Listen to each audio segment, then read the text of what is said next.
mura, tipid sa gasolina, at automatic pa. Nandito na sa Honda Areza.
Ito na mga ka-riders, yung matagal ko nang iniintay. Yung big bike na maliit. Ayan mga ka-riders, naandito na po sa Honda Areza Pagsanghan. Honda Navi 110cc.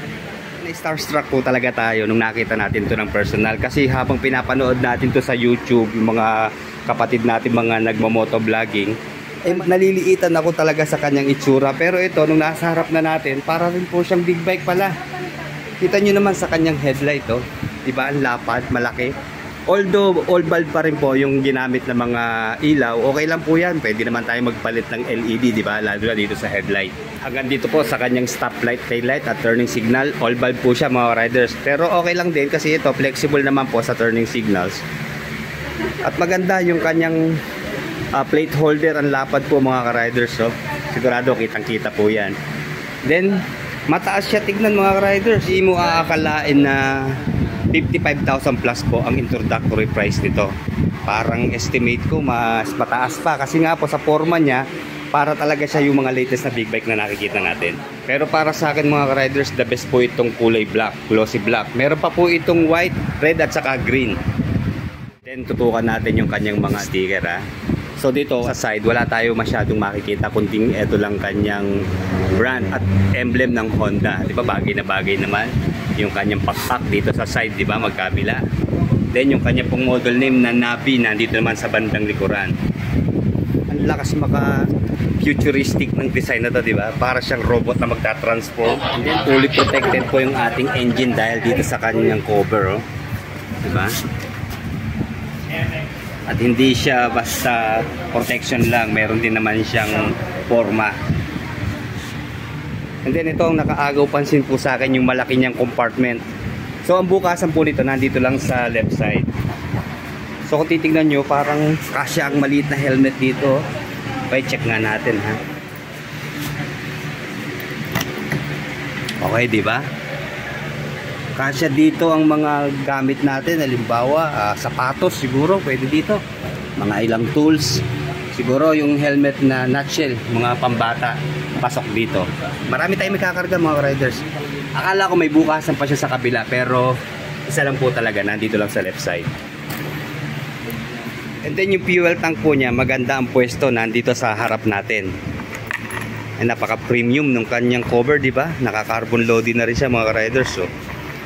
Okay, ayan, meron po siyang 3.5 liters na fuel tank capacity. Pero alam niyo mga riders, kahit 3.5 lang po kanyang fuel tank, okay na rin po yun dahil meron po siyang fuel consumption na nasa 48.4 kilometers per 1 liter. Ayon po yun sa WMTC method. So malayo na rin po mararating ng 3 litrong mahigit na kanyang full tank. And then meron po siyang top speed na nasa 88 kilometers per hour. Balik natin. Although full analog po ang kanyang meter panel, hindi na po big issue sa atin to. At importante, accurate siya, maliwanag at saka maganda ang layout. Kagaya po nitong sa Honda Navi. Nandito sa bandang taas yung kanya pong fuel gauge.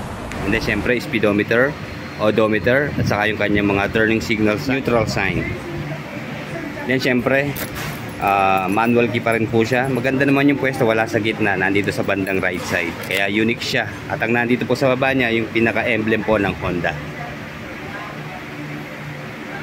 Ang lakas makagwapo talaga nung kanyang carbon lodi sa Panave, di ba? Tumerno dito sa gitna. And then yung kanya naman pong upuan, kita nyo ang lalim ng shape niya, oh. Although hindi pa natin nasusukat, mukhang medyo mataas po yung kanyang ground clearance. Tignan muna natin yung quality ng kanyang upuan. Hindi siya masyadong matambok, o lalo na dito sa back rider seat. And then napaka-firm ng kanyang seat cover, hindi masakit sa kamay. Although may kagaspangan din naman siya at may kakapalan po yung kanyang upholstery. Importante yung malambot na upuan, di ba? Ayan, hindi siya masyadong malapad, kaya sigurado magiging friendly po ito sa ating mga average height na Pinoy riders. Then isa pa, maganda itong kanyang grab bar. Kahit walang grabber, okay lang. Kasi round shape siya, hindi katulad ng ibang hawakan, may kanto kaya masakit sa kamay. So, komportable yung kamay natin dito. And then, panalo rin dito sa kanyang stock na muffler. Para nagkakapareho po sila ng muffler ng Honda DU 110, di ba? So, maganda naman po dito, fully protected tayo sa kanyang heat guard na metal. Ayan o, bulky rin yung kanyang muffler, medyo maiksi lang. Pati sa elbow po niya, ayan, may metal po na protection para hindi tayo mapaso in case na mapadikit. And then maganda, lalo ngayon tag-ulan, hindi tayo matatalsikan ng puti kasi fully protected po siya ng kanyang tire hugger. And then air-cooled pa rin po yung kanyang cooling system, pero okay lang yan dahil 110cc lang naman po ito.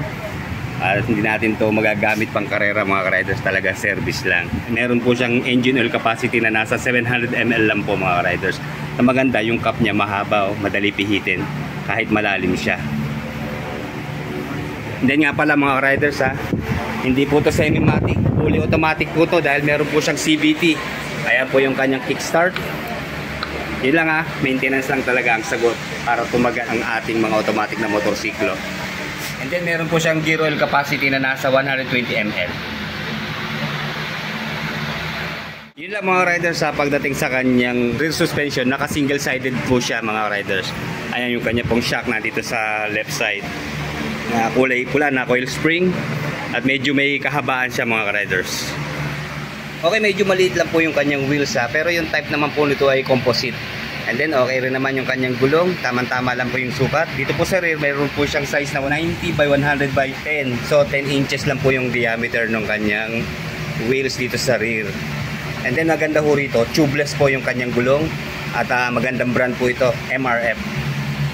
And then pareho pong naka-drum yung kanya pong front at rear brake. So low maintenance na rin po ito, wala na tayong iintindihing disc, brake pad at saka brake fluid. And then dito naman po sa front tire, medyo malaki po siya dahil size 12 po itong kanyang wheels, 90 by 90 by 12 dito po sa front. And then dito naman po sa kanyang front fender, mahaba din. Okay lang, isang kulay lang siya, mas naging formal siya tignan.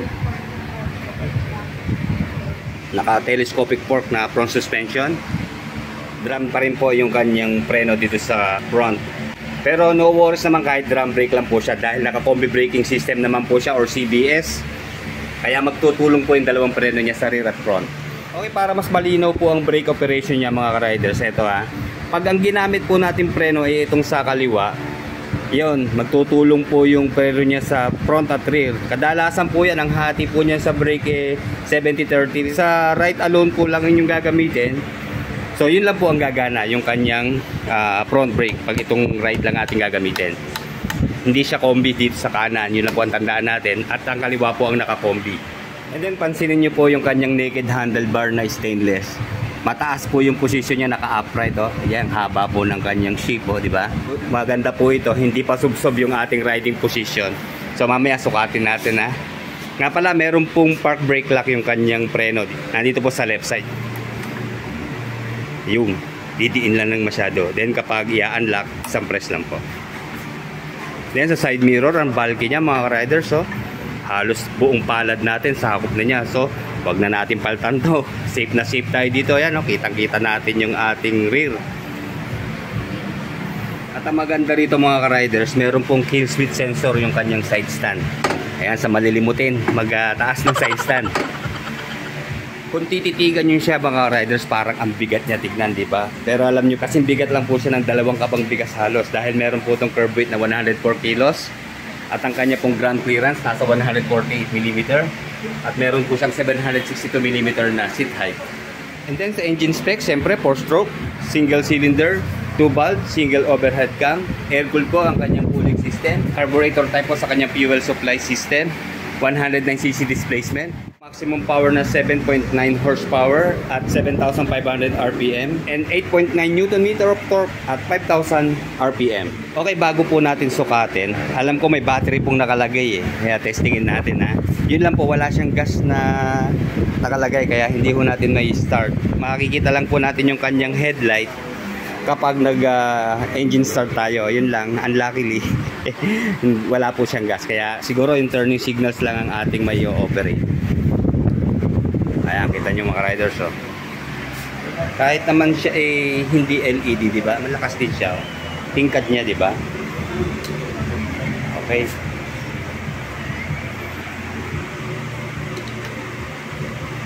Then mang-off sa gitna. Then testingin natin yung kanyang horn.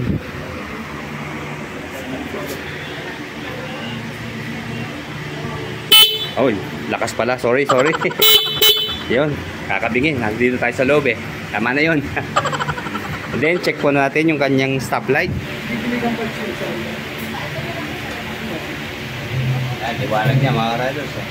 Lagi nyo i-check yan mga riders. Minsan kasi baka pundi na. Panalo na rin po tayo sa kanyang mga footrest. Fully covered po siya ng kanyang rubber. Then, sa back rider na footrest po, ayan, rubberized din siya. Oh. Niya lang bilog ang shape.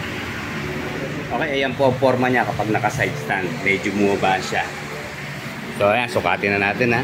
Alam niyo mga riders, sa totoo lang, naibenta na natin yung dalawa nating motor. Ito ang top sa priority natin makuha. Siguro next year pagkatapos ng Aerox natin. Dapat po ang kukunin ko yung semi-automatic pero nung nakita ko ito, okay na rin, di ba? Ayan, kita nyo po.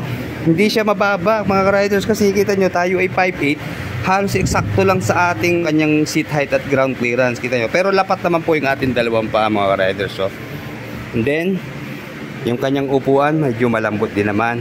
Okay, sa shock, sulit na rin sa shock mga riders. Very responsive po siya, oh.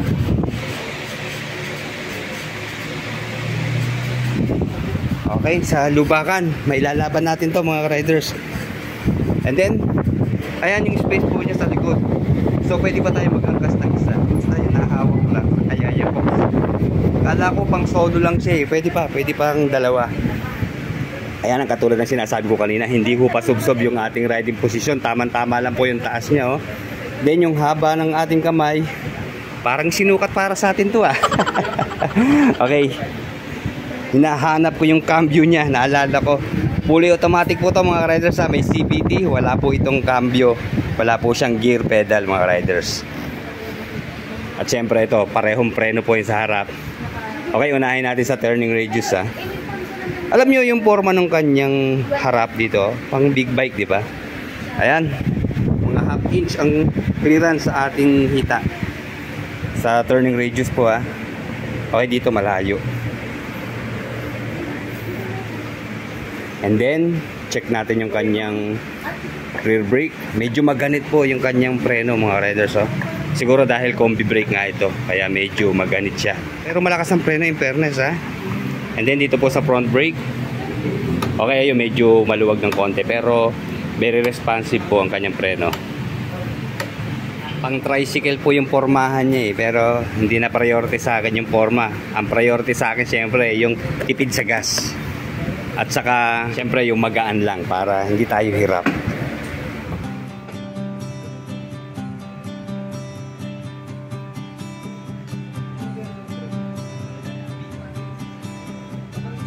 Hear the beating of our hearts. They are calling you to rise from the limits of your world. Oh, with our dreams, we'll carry on. Chase the possibilities. They are endless if you seek. Nothing else can stop us now. Together we ride with one dream. Start your engines with the power of dreams. Beating in your heart. One dream, we ride as one. Oh, we are hope. Oh, we are love. For one dream, we ride as one. For our dreams, we ride as one. We ride as one. One love. We are one dream. We ride as one. One love. We are one dream.